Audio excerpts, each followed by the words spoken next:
Em Lucas capítulo 18.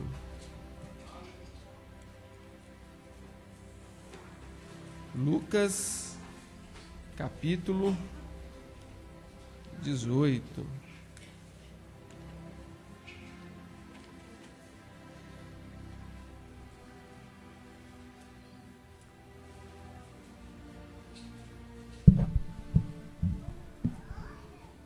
Nós estamos trabalhando as parábolas de Jesus, como é de conhecimento dos irmãos. E pastor Silas, pastor Júnior já trouxeram aqui várias parábolas. E hoje nós vamos tratar a parábola do juiz e da viúva. Amém, igreja? Lucas capítulo 18, versículo 1 ao 8. A palavra de Deus diz assim: Disse-lhes Jesus uma parábola sobre o dever de orar sempre e nunca esmorecer. Havia em certa cidade um juiz, que não temia a Deus, nem respeitava homem algum. Havia também naquela mesma cidade uma viúva que vinha ter com ele dizendo: julga minha causa contra o meu adversário.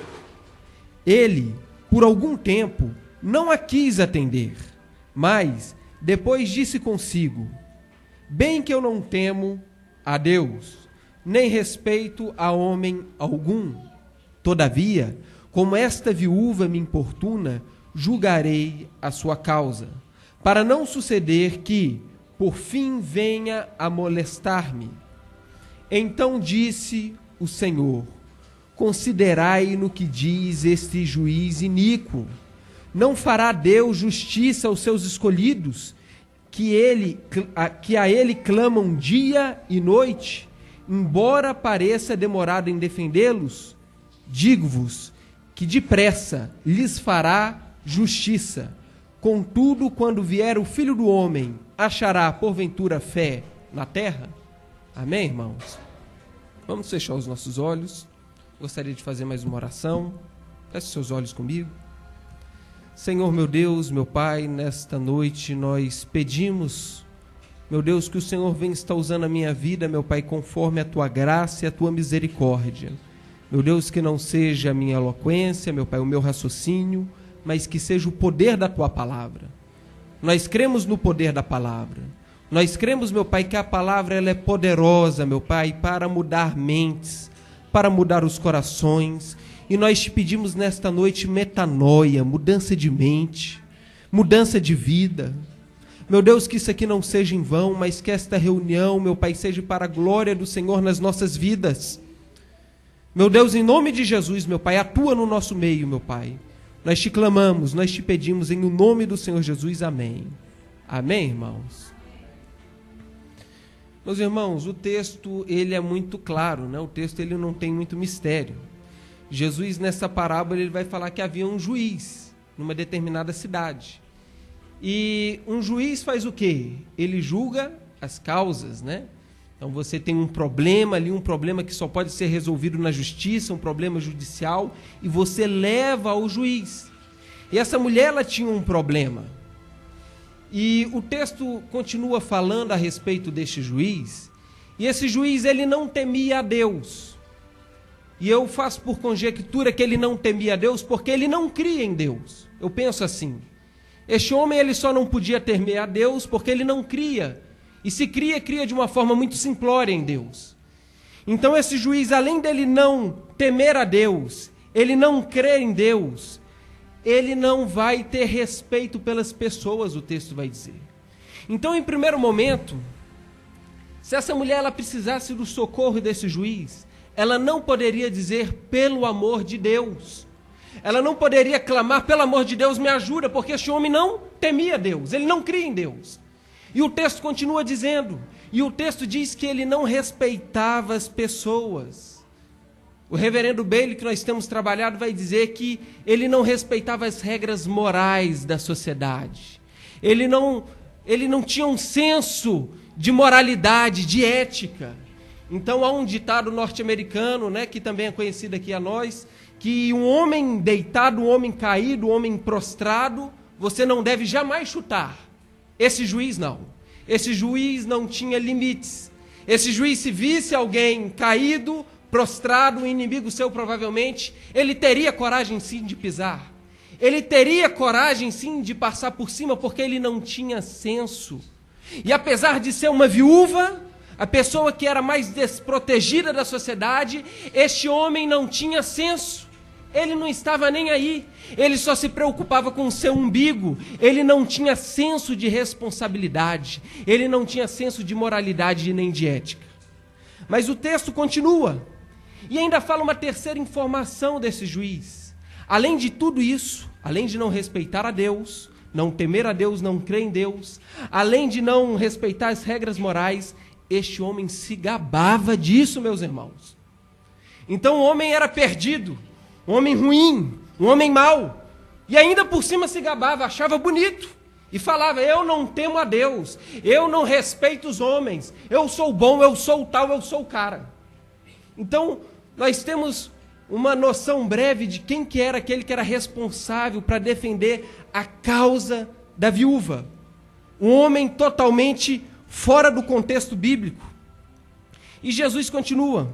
E Jesus começa a falar da viúva. E Jesus fala que a viúva ela tem um problema, ela tem uma dificuldade. E é por isso que ela procura o juiz. O texto não nos informa, mas quando se fala de viúva, a viúva era desamparada no contexto de Israel.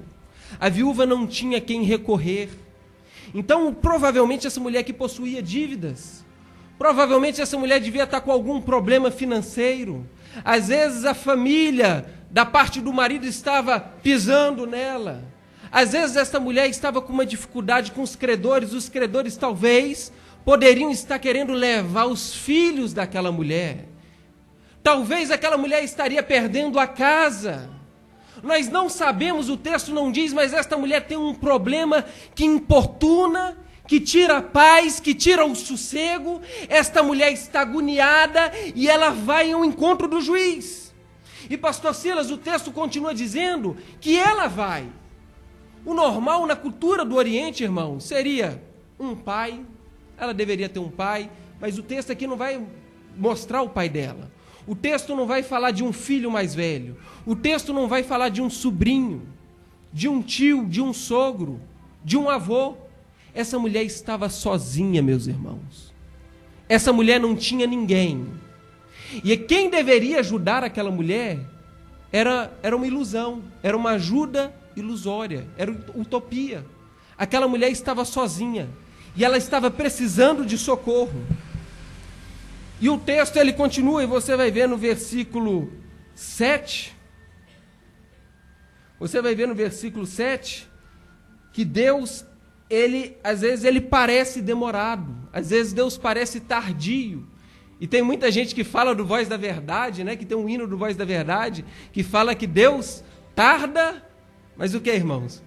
Mas não falha. Então eu acredito que Moisés, a turma do Voz da Verdade, pegou esse texto aqui, porque há situações que parece que Deus se esqueceu da gente. Há situações difíceis. Há situações que a sua família está acuada, os seus negócios estão acuados, a sua casa está à beira da falência, tudo está contrário a você, você está sozinho, você não tem um pai, você não tem uma mãe, você não tem um avô, um tio, um sobrinho, você está sozinho. Quem deveria te ajudar te virou as costas. E aí você fica perguntando: aonde que está Deus? O que aconteceu? Irmãos, eu imagino esta mulher, ela chorando no seu quarto, ela gemendo de dor no seu quarto e falando: por que, Deus? Por que isso aconteceu comigo? Por que o meu marido morreu? Por que o Senhor levou ele? Eu estou sozinha. Ninguém se lembra de mim. Os credores estão à minha porta. Esta mulher sofria. A alma desta mulher se agoniava. A dor era muito grande. E parece que Deus se esqueceu dessa mulher.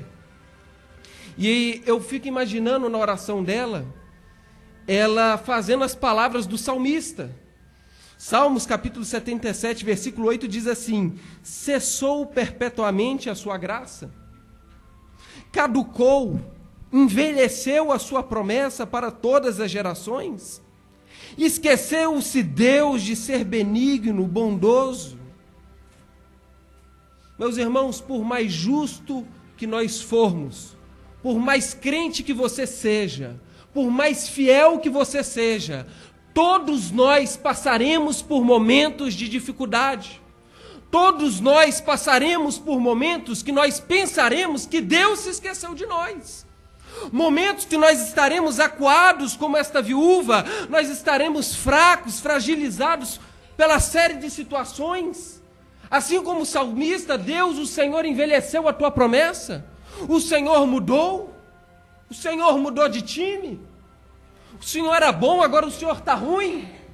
O que está acontecendo? A minha sorte mudou. Meus irmãos, e eu quero trazer um questionamento, uma pergunta orientadora para a nossa reflexão dessa noite. E a minha pergunta é: por que Deus demora tanto em cumprir as suas promessas? E no caso dessa mulher, por que Deus demorou tanto em cumprir a sua justiça?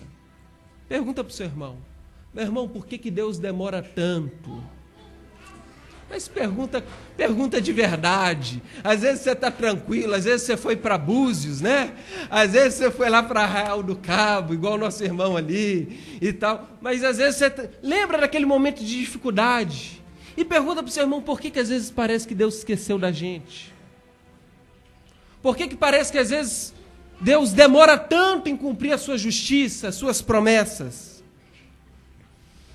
E eu quero ser breve essa noite, meus irmãos.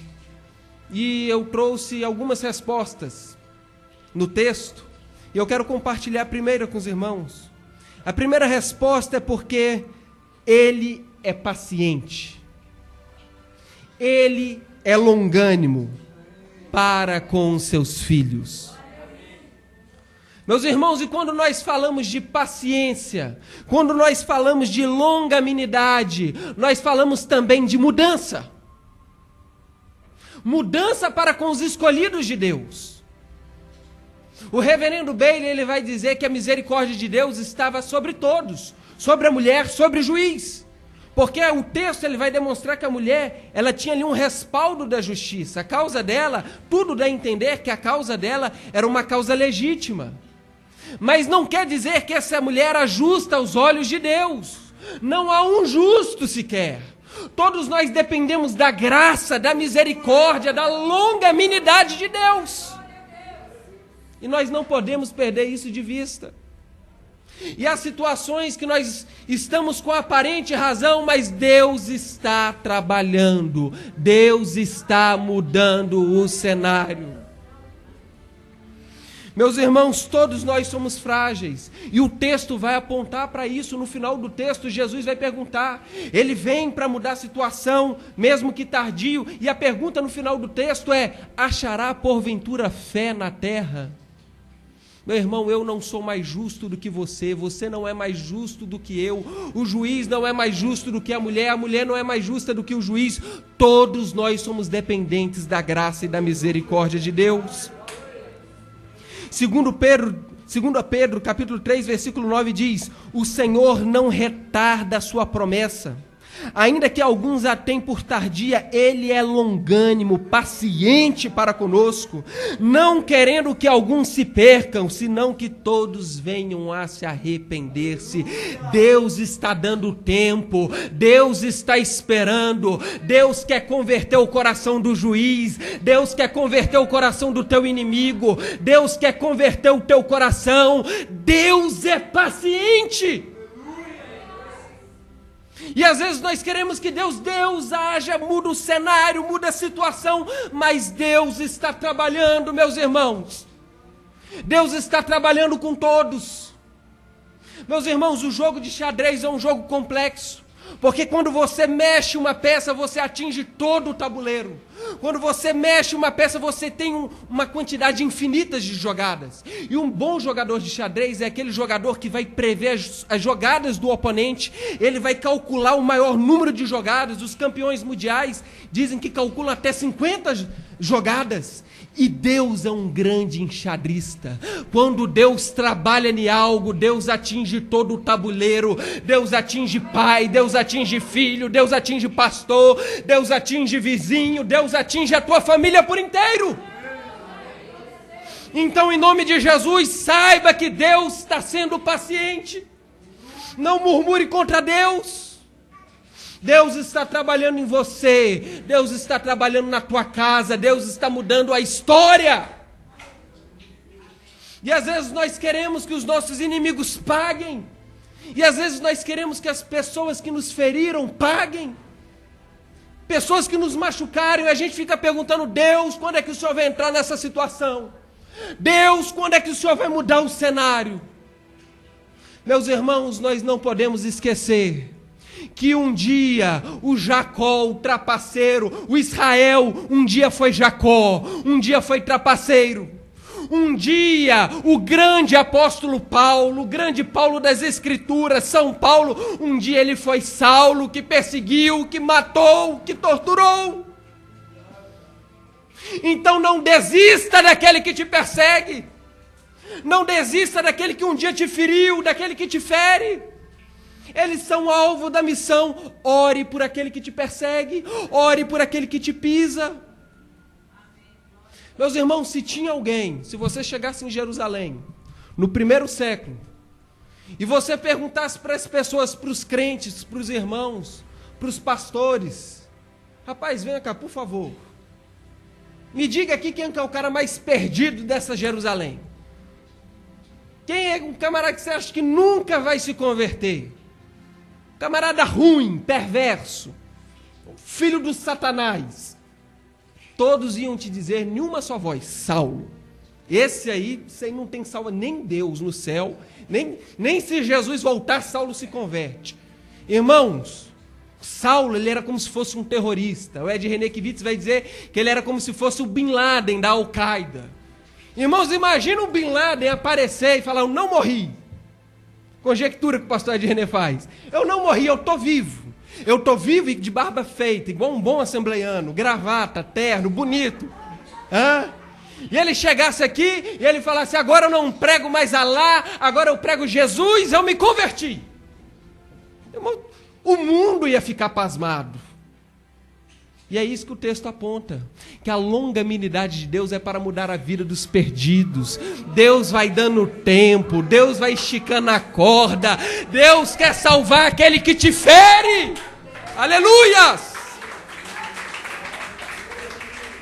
Então não desista, meu irmão, não desista, tenha fé, tenha fé. Quando o teu inimigo tiver fome, dá-lhe o que comer. Quando o teu inimigo tiver sede, dá-lhe de beber, porque a consciência dele vai queimar, brasas vivas vão cair sobre a cabeça dele. Quando ele demandar a capa da túnica, te pedir para andar 1 milha, anda 2. Ama o teu inimigo, meu irmão, a longanimidade de Deus vai alcançar ele.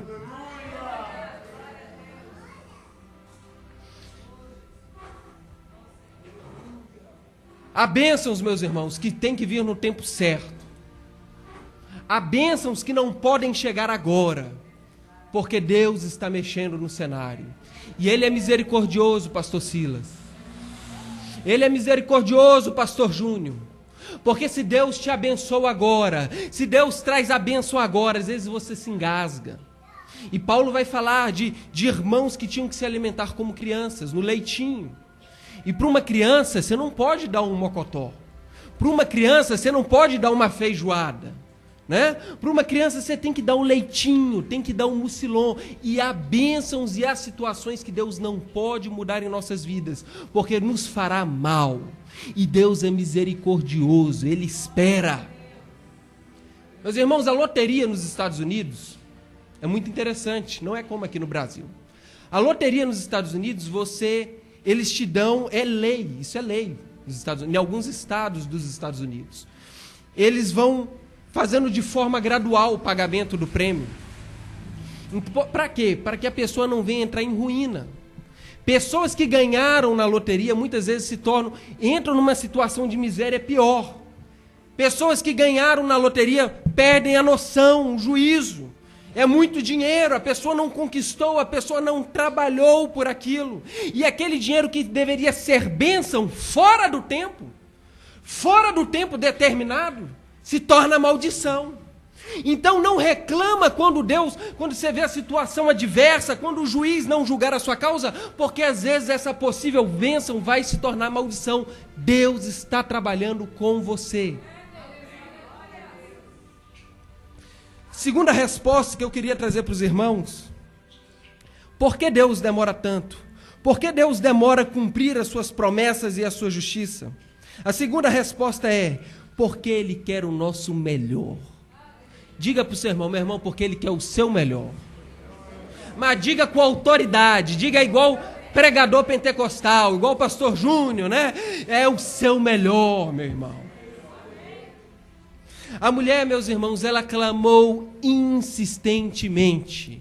O juiz passava, pastor Silas, ela se jogava lá, e ela batia o pé, ela batia as mãos, isso é minha imaginação, irmão. E ela gritava: juiz, julga a minha causa.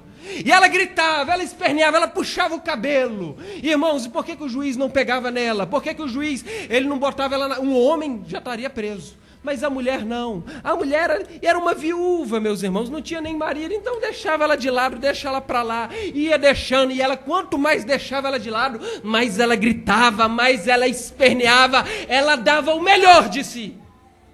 E Deus quer ver o seu melhor nesse tempo de dificuldade. Deus quer que você grite, que você clame com todas as suas forças.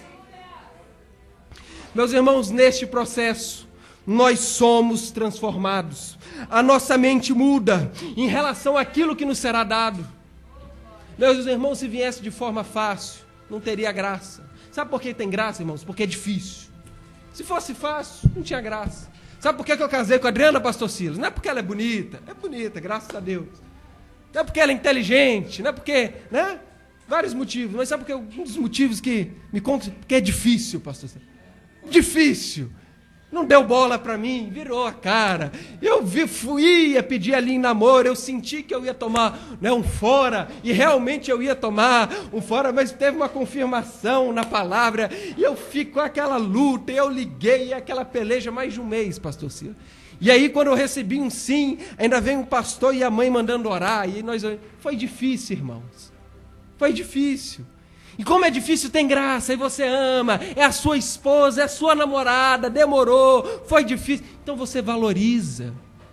Eu li esses dias um clássico, O Pequeno Príncipe, e O Pequeno Príncipe né, ele é figurado, ele é filosófico, ele é muito bonito, é para crianças. E o Pequeno Príncipe, o rapazinho, o Pequeno Príncipe, ele tem uma rosa, e a rosa do Pequeno Príncipe, meus irmãos, é difícil. A rosa do Pequeno Príncipe mente, às vezes o Pequeno Príncipe se gaba e é toda cheia de lorota, e o Pequeno Príncipe tem paciência com ela, e cuida dela, e rega ela, e quando ele vem para a terra, ele acha um tanto de rosa, mas irmãos, aquele tanto de rosa não serve para o Pequeno Príncipe, ele está pensando na rosa dele, porque aquele tanto de rosa ele não cuidou, ele não cercou, não é a rosa dele está lá no planetinha dele, então ele pensa na pequena rosa porque ele gastou tempo, ele dá valor, e às vezes Deus ainda não mudou a situação, porque Ele está mudando a sua mente. Quando a bênção chegar, meu irmão, você vai abraçar essa bênção, você não vai entregar para ninguém, você vai amar, vai ser sua, somente sua. Então, em nome de Jesus, não reclama com Deus. Deus mudará a história, fará justiça, cumprirá as suas promessas no tempo certo.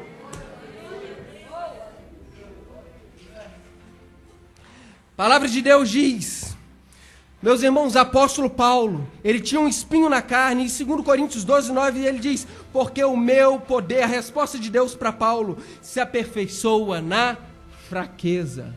Era na fraqueza de Paulo, era aquilo que angustiava ele, Deus estava trabalhando em Paulo.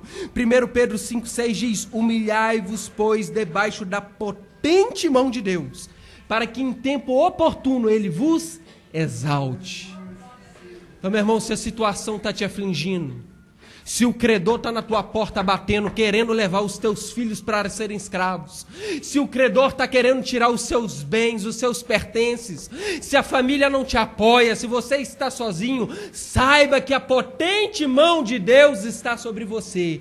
Ele está te humilhando, Ele está te esmagando, mas em tempo oportuno Ele vos exaltará. Quanto mais a rosa é quebrada, quanto mais a rosa é estraçalhada. Eu trabalhei com floricultura, irmãos. Eu sei que é que trabalhar com rosa, eu trabalho com decoração. E a rosa, quanto mais você mexe, quanto mais você quebra, quanto mais ela vai soltando o seu perfume, ela vai exalando aquele aroma. Então Deus está trabalhando contigo. Lembra da mulher Ciro-Fenícia? Aquela mulher, Deus disse não. Primeiro nem deu resposta, Jesus. Os discípulos falaram, Jesus, manda essa mulher embora. Jesus nem deu moral para ela, irmãos. Depois Jesus disse que não iria atender porque Jesus não tratava com cachorro. Irmãos, Jesus naquela época não tinha funk, mas já chamou a mulher de cachorra. E aí aquela mulher humilhada no contexto judaico, cachorro era um animal imundo. Mas ela continua, ela persevera, e Jesus está torcendo aquela mulher, e Jesus está quebrando aquela mulher, e o perfume dela está exalando, está constrangendo os discípulos. Aí Jesus bate a mão na mesa e fala assim, eu não achei uma mulher como dessa dentro de Israel. Essa é ímpia, é pagã, mas está aqui, ó, é isso que eu quero de vocês. O perfume dela estava exalando. Então deixa Deus te humilhar, entra debaixo da potente mão de Deus e vai glorificando, vai exaltando, que em tempo oportuno Ele exaltará a sua igreja. Meus irmãos, terceiro e último motivo, eu disse que eu seria breve. Terceiro e último motivo, porque Deus demora tanto em cumprir as suas promessas e a sua justiça. Diga para o seu irmão, porque utilizamos das armas, das estratégias erradas. Meus irmãos, esta mulher, ela tem uma arma, ela tem uma estratégia. Mateus, eu não vi a estratégia. O texto é muito interessante, quando você vai para o grego, e você pega lá no original a palavra murmurar, molestar. Isso eu achei um comentário bíblico Esperança. Quando você pega no original, esse molestar, esse murmurar, que é hipopiasen, a tradução da palavra é bater por debaixo dos olhos. É como se essa mulher estivesse socando o juiz. É como se essa mulher estivesse batendo no juiz. É como se essa mulher estivesse, me dá, faz justiça, muda minha história, muda minha situação. Então o murmúrio, a moléstia, ela está molestando, ela está incomodando aquele juiz. Aquela mulher se utiliza das armas, das estratégias certas. Qual arma você tem utilizado, meu irmão? Quais são as estratégias que você tem utilizado? João Crisóstomo, um pregador da igreja primitiva, ele vai dizer uma frase que eu acho muito interessante. Ele diz assim, enquanto somos ovelhas, vencemos e superamos os lobos, ainda que nos rodeiem em grande número. Mas se nos convertemos em lobos, somos vencidos, porque perdemos a proteção do pastor. O pastor não apacenta lobos, mas ovelhas. Por isso ele te abandona e se afasta de ti, porque não lhe permite manifestar o seu poder. Meu irmão, se comporte como ovelha. Às vezes tem gente mentindo, às vezes tem gente te caluniando, às vezes tem gente te perseguindo de todas as formas. Não utilize-se dessas estratégias. Não pague o mal com o mal. Não se utilize dessas armas. Esta mulher, ela tem uma estratégia somente, clamar. E quando ela clama esse juiz, ela clama a Deus. Quando ela clama esse juiz, ela crê que Deus vai olhar dos altos céus. Ela crê que, como na oração do salmista, ela crê que ela é justa, que ela tem razão naquilo que ela está pleiteando. E ela crê que Deus vai mudar a história dela. É por isso que ela clama com convicção. É por isso que ela grita. É por isso que ela esperneia, ela persevera.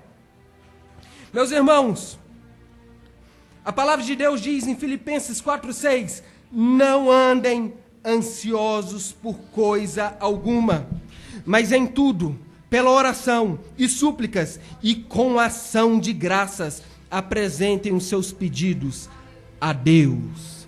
Meus irmãos, esta mulher não está ansiosa se vai perder os meninos. Ela não está preocupada. Vai perder os meninos. Eu vou clamar, eu vou gritar.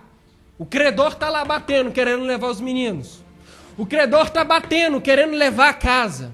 O credor está batendo, falando que até ela vai virar escrava. Mas ela não está nem aí, a ansiedade não toma conta do coração dela.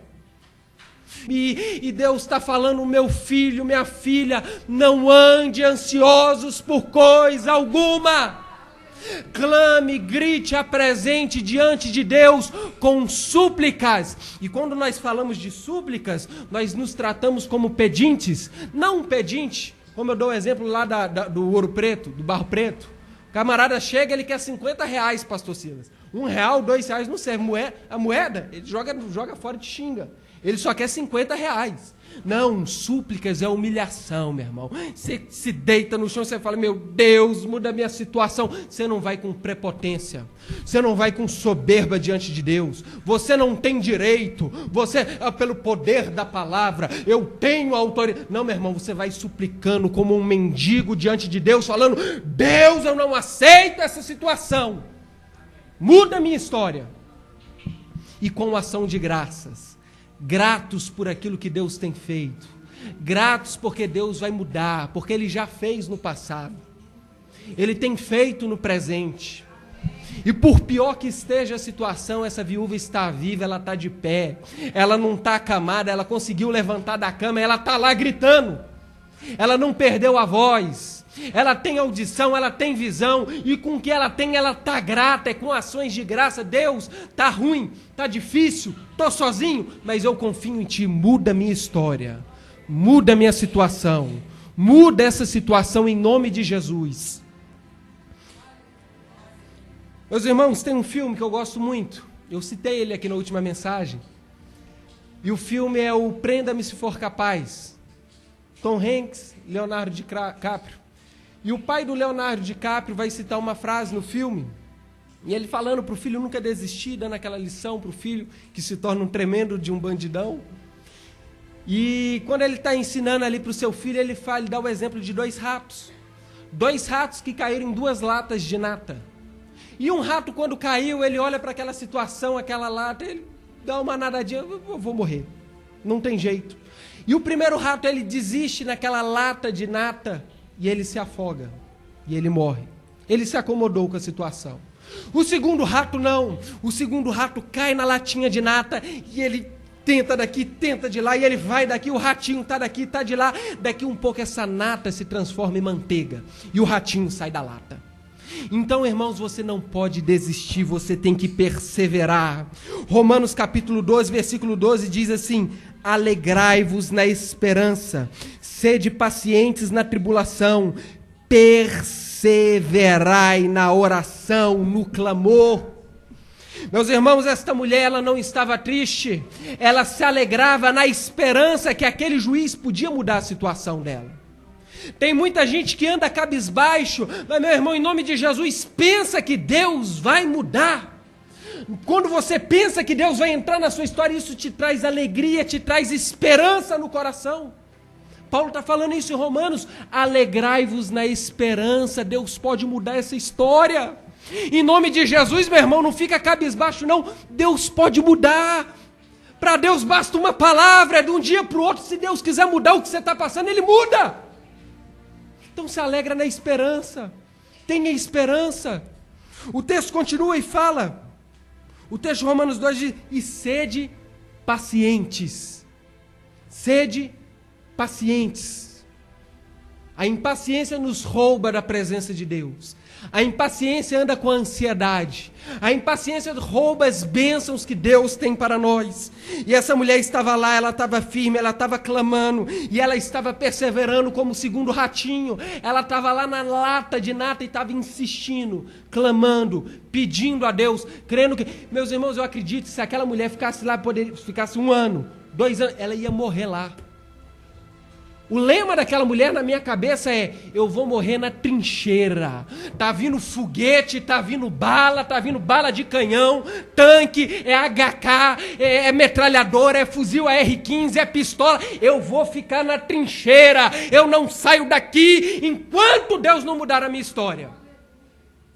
Meu irmão, fica na trincheira em nome de Jesus. No tempo certo, Deus virá, Ele vai mudar a sua história, Ele vai mudar a sua vida. Em o nome de Jesus, fica de pé, meu irmão. E o interessante é como Jesus termina a história. Capítulo 18, versículo 8, mas feche seus olhos. O texto diz: digo-vos que em breve lhes fará justiça.